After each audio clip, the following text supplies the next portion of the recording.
আজকে আমি কোনো রিলস দিচ্ছি না, আজকে আমি দেবো হচ্ছে দই কাতলার রেসিপি। এই কাতলা মাছটাকে আমি কিছুক্ষণ আগে ভালো করে নুন, লেবুর রস আর হচ্ছে গোলমরিচ গুঁড়ো দিয়ে মাখিয়ে রেখেছিলাম।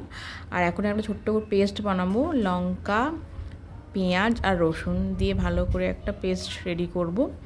তো এখানে আমার পেস্টটা রেডি করা হয়ে গেছে। তো কাতলা মাছ দিয়ে অনেক কিছুই রান্নাবান্না করা যায়, ভাবলাম আজকে এই দই কাতলাটাই করি। তো এবার আমি এখন আমি করছি কাতলা মাছটাকে একটু হালকা আঁচে ফ্রাই করছি। কাতলা মাছ ভাজা খেতেও আমার বেশ ভালো লাগে।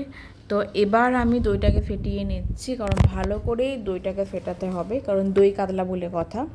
তো এখানে আমার মাছগুলো ভাজা হয়ে গেছে। এবার আমি ওই ভাজা তেলেই যে গোটা গরম মশলা হয় সেগুলোকে অল্প করে আমি দিয়ে দিলাম। তো গোটা গরম মশলা দেওয়ার পর যে পেস্ট বানিয়েছিলাম সেই পেস্টটাকে দিয়ে দিলাম।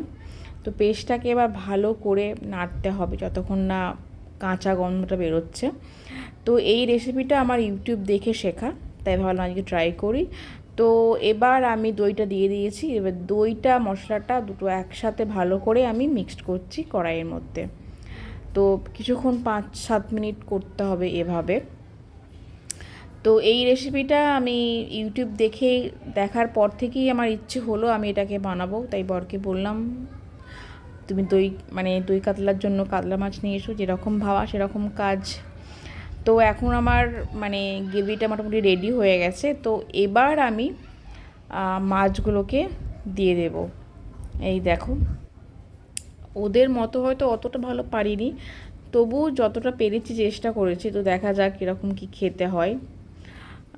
তো গরম মশলাও এর ওপর দেওয়া যায় লাস্টে নামানোর সময়। তো আমি দেব না ভাবছি, কারণ ওটা আমার ঠিক পছন্দ নয়, বা পছন্দ নয় বলতে অতটা পছন্দ নয় আর কি।